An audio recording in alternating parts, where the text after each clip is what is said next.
Saudara, konflik di Timur Tengah memanas setelah Iran membombardir Israel dengan rudal balistik, namun Israel mengklaim serangan itu berhasil dipatahkan. Garda Revolusi Iran melancarkan serangan rudal ke Israel sebagai balasan serangan brutal Israel di Gaza, Palestina, dan Beirut, Lebanon. Iran berjanji mengulang serangan jika agresi Israel tidak dihentikan. Setidaknya 200 rudal darat ditembakkan dari Iran Selasa kemarin dan mengaktifkan sirine di seluruh Israel berbunyi. سپاه پاسداران و نیروهای مسلح جمهوری اسلامی ایران چه در بعد دفاعی و چه در بعد آفند و تکرار این تهاجم و چندین برابر این کاملا آماده هستند. اگر رژیم صهیونیستی که به دیوانگی رسیده کنترل نشه توسط امریکا و اروپا و بخواد چنین جنایت‌هایی رو ادامه بده و یا علیه حاکمیت و تمامیت ارضی ما وارد عمل بشه، عملیات امشب با چند برابر بزرگی تکرار خواهد شد و تمام زیرساخت‌های اونها مورد اصابت قرار خواهد گرفت. Namun Perdana Menteri Israel Benjamin Netanyahu mengeklaim serangan rudal Iran telah digagalkan sistem pertahanan udara mereka. Netanyahu juga berterima kasih kepada Amerika Serikat yang sudah mendukung pertahanan Israel. אלה שלא מבינים זאת, הם יבינו. נעמוד בכלל שקבענו. מי שתוקף אותנו, אנחנו תוקפים אותו. זה נכון בכל מקום כשאנחנו נלחמים בציר הרשע. זה נכון ליהודה ושומרון, זה נכון לעזה, ללבנון, לתימן, לסוריה, וזה נכון גם לאיראן. אנחנו נלחמים בציר הרשע בכל מקום. Sebelum dihujani rudal oleh Iran, Israel aktif menyerang Lebanon sejak 23 September lalu. Data Kementerian Kesehatan Lebanon, sejak serangan itu, korban tewas berjumlah 1.073 orang. Lebih dari 2.900 orang luka-luka. Sementara itu, agresi Israel di jalur Gaza mendekati 1 tahun sejak serangan pada 8 Oktober 2023. Selama itu, 41.000 lebih orang tewas dan lebih dari 96.000 warga Gaza luka-luka. Atas meningkatnya ketegangan di Timur Tengah, Presiden Joko Widodo memerintahkan Menteri Luar Negeri Retno Marsudi memastikan keselamatan WNI di Lebanon dan segera melakukan evakuasi. Berdasarkan data KBRI Beirut, saat ini terdapat 157 warga negara Indonesia di Lebanon. Kementerian Luar Negeri, Bu Menteri sudah saya perintahkan untuk menindaklanjuti apa yang sudah saya sampaikan agar keselamatan perlindungan terhadap warga kita di nomor 1 kan evakuasi disegerakan. Ya, itu aja. Konflik di Timur Tengah belum memperlihatkan tanda-tanda akan segera berakhir. Setelah melancarkan serangan udara besar-besaran ke Beirut, Israel saat ini telah menempatkan pasukan daratnya di perbatasan Lebanon. Tim Liputan, Kompas TV. Lantas pasca serangan Iran ke Israel, seperti apa dampaknya ke kawasan Timur Tengah? Kita akan bahas bersama pengamat Timur Tengah dari Universitas Gadjah Mada, Siti Mutia. Selamat malam, Bu Siti. Selamat malam, Mbak Livi. Bu Siti, kalau kita melihat Iran yang kembali berupaya menyerang Israel, apakah bisa diprediksi seperti apa balasan Israel nanti? Ya, kalau pertama saya ingin menjelaskan ya, ini pengamatan saya, mengapa Iran menyerang Israel. Sebetulnya ini sebagai respon, kalau menurut saya ini hanya sebagai respon atas terbunuhnya pemimpin Hizbullah yang itu orang Syiah ya, Said Hasan Nasrullah, yang sebelumnya juga pemimpin Hamas, Ismail Haniyah, dan kemudian juga sebelumnya di Damaskus itu ada 7 orang anggota IRCC atau Garda Revolusi Islam Iran yang juga terbunuh di Damaskus, yang itu dibunuh oleh Israel. Dari pemerintah Iran sendiri sudah menyatakan bahwa pasti Iran akan bereaksi atau memberi respon atas apa yang dilakukan oleh Israel. Khususnya balasan ini yang saya amati bukan hubungannya dengan Gaza ya, dibombardirnya Gaza, dan Gaza itu hampir runtuh sekarang, hampir rata semua dengan tanah, ada sekian ribu ton runtuhan bangunan dan kemudian pindah ke Lebanon.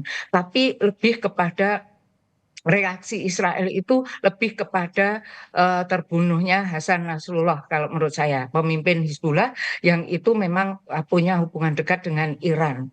Ya, jadi tidak semata-mata untuk bereaksi pada masalah Gaza dan serangan Lebanon, tapi lebih kepada reaksi Iran terhadap terbunuhnya Hasan Nasrullah.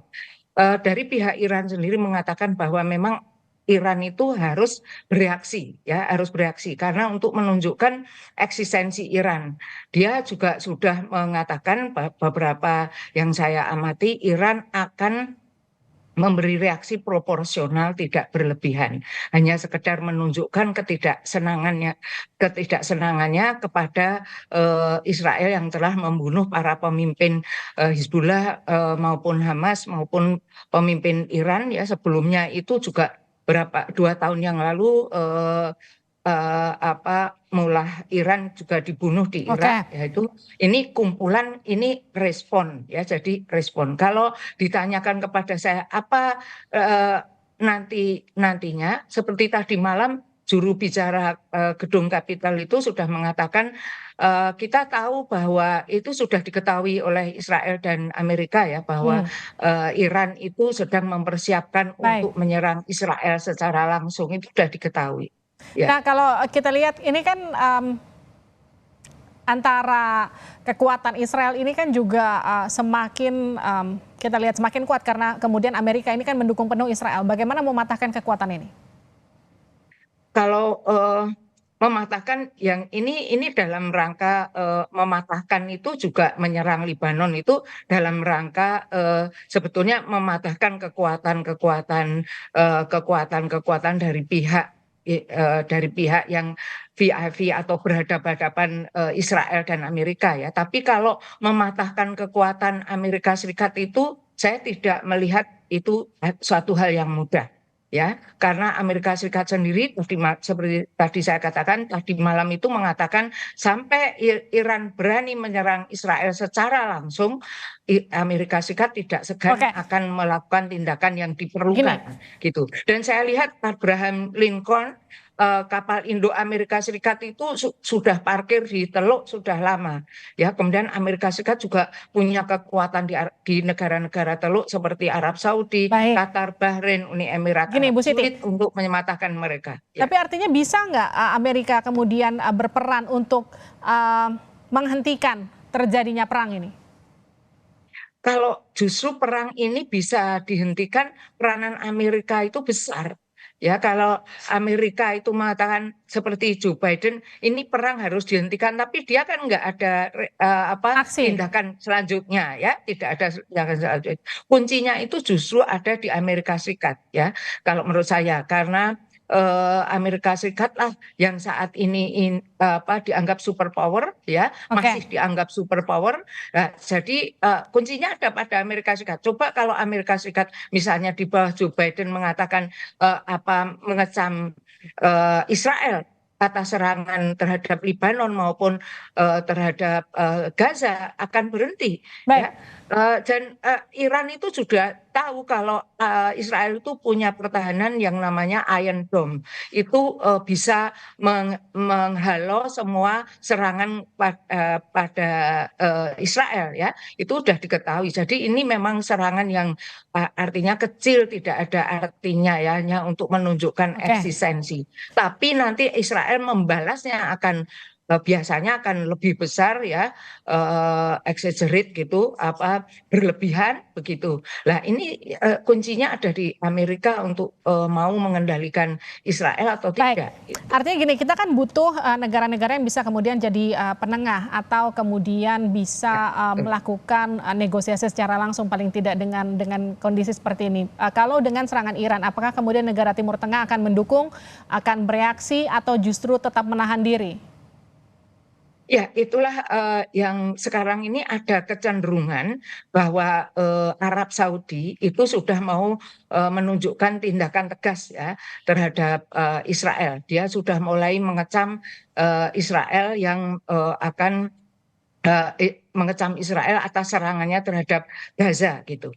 Sudah ada kecenderungan itu ya, sebetulnya negara-negara Arab itu mulai bersatu. Kita tahu Arab Saudi dan Iran itu ditengahi oleh Cina ya. Mereka punya hubungan yang tidak harmonis karena Iran digambarkan teroris dan lain sebagainya, digambarkan mempunyai senjata pemusnah massal. Nah itu oleh Cina itu tahun yang lalu itu didamaikan ya, mereka bertemu dan kelihatannya ada rekonsiliasi. Inilah mulai kekhawatiran Israel bahwa kalau negara-negara Arab bersatu ya itu berarti ancaman bagi Israel. Artinya negara-negara Arab harus bersatu ya, untuk kemudian bisa meredam perang terjadi. Iya, itu idealnya ya. Tapi sampai kalau serangan kematian Hasan Nasrullah maupun serangannya terhadap Lebanon yang telah memakan korban 1073 orang itu, dan 20 kota sudah mulai dibombardir, 20 kota itu tidak sedikit karena Lebanon itu adalah negara kecil gitu. Itu harusnya sudah dihentikan gitu. Harusnya ya, sudah bereaksi Timur Tengah begitu ya, negara-negara di Timur Tengah ya, tapi ini masih belum ya. Tapi ya masih belum. Saya masih melihat belum ya. Hanya ada indikasi bahwa Arab Saudi mulai mau mengecam Israel begitu, tapi belum secara pasti. Nah, ini adalah kuncinya, itu ada tokoh yang bisa diterima kedua belah pihak. Kalau Presiden Amerika Serikat yang sebelumnya itu misalnya Bill Clinton ataupun Barack Obama itu didengarkan oleh kedua belah pihak. Nah ini Joe Biden mohon maaf kok diabaikan.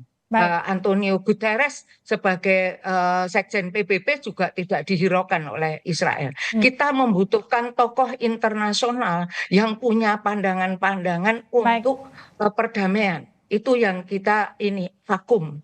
Artinya itu diharapkan bisa menjadi kunci untuk menghentikan terjadinya potensi perang dunia ketiga ini lewat perang di kita membutuhkan figur perdamaian yang bisa menghentikan, seperti Woodrow Wilson itu waktu perang dunia pertama, kemudian ada John F. Kennedy itu Franklin Delano Roosevelt setelah perang dunia kedua, atau sebelumnya Mahatma Gandhi yang punya ide-ide perdamaian. Kita ini seperti vakum dan semua negara seperti terbengong gitu. Baik. Untuk melihat kekejaman Israel ya menyerang Gaza dan Lebanon. Terima kasih Bu Siti sudah bergabung bersama kami di Sapa Indonesia Malam. Sama-sama. Sehat-sehat selalu.